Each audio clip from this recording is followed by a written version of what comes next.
to the marvelous land of Oz.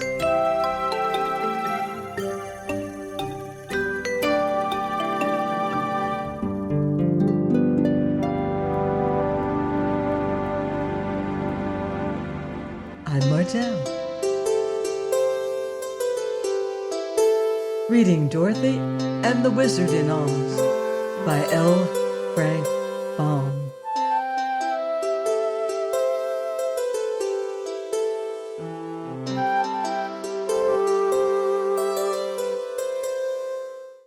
Chapter 20. Zeb returns to the ranch. Eureka was much surprised to find herself in disgrace, but she was, in spite of the fact that she had not eaten the piglet, for the folks of Oz knew the kitten had tried to commit the crime, and that only an accident had prevented her from doing so. Therefore, even the hungry tiger preferred not to associate with her. Eureka was forbidden to wander around the palace and was made to stay in confinement in Dorothy's room. So she began to beg her mistress to send her to some other place where she could enjoy herself better. Dorothy herself was anxious to get home, so she promised Eureka they would not stay in the land of Oz much longer. The next evening after the trial, the little girl begged Ozma to allow her to look in the enchanted picture, and the princess readily consented. She took the child to her room and said, "Make your wish, dear, and the picture will show you the scene you desire to behold." Then Dorothy found, with the aid of the enchanted picture, that Uncle Henry had returned to the farm in Kansas, and she also saw that both he and Aunt Em were dressed in mourning because they thought their little niece had been killed by the earthquake. "Really," said the girl anxiously, "I must get back as soon as possible to my own folks." Zeb also wanted to see his home, and although he did not find anyone mourning for him, the sight of Hugson's ranch and the picture made him long to get back there.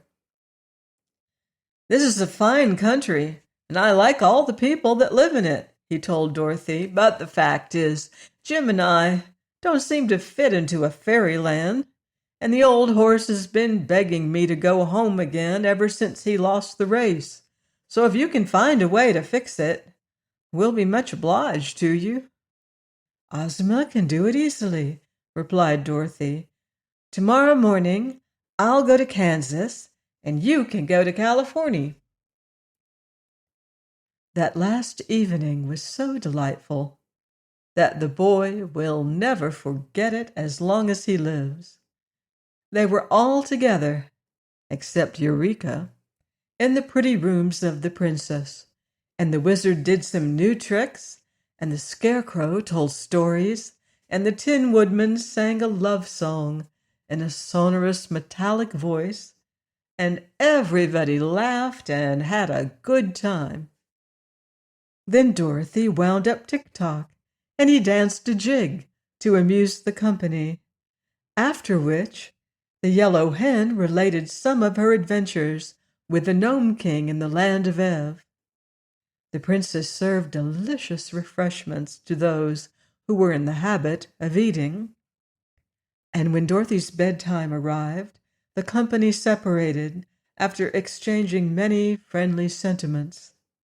Next morning they all assembled for the final parting, and many of the officials and courtiers came to look upon the impressive ceremonies. Dorothy held Eureka in her arms and bade her friends a fond goodbye. "You must come again sometime," said the little wizard, and she promised she would, if she found it possible to do so. "But Uncle Henry and Aunt Em need me to help them," she added, "so I can't ever be very long away from the farm in Kansas."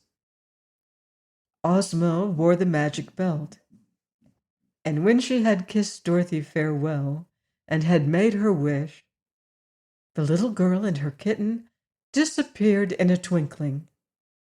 "Where is she?" asked Zeb, rather bewildered by the suddenness of it. "Greeting her uncle and aunt in Kansas by this time," returned Ozma with a smile. Then Zeb brought out Jim all harnessed to the buggy and took his seat. "I'm much obliged for all your kindness," said the boy, "and very grateful to you for saving my life and sending me home again after all the good times I've had.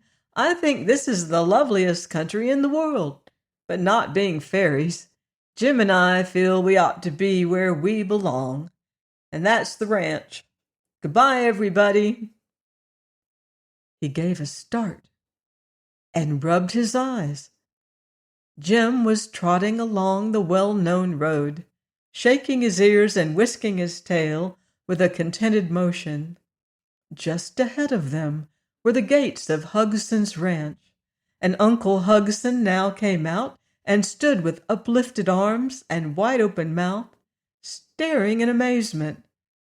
"Goodness gracious, it's Zeb! And Jim, too!" he exclaimed. "Where in the world have you been, my lad?" "Why, in the world, Uncle," answered Zeb with a laugh.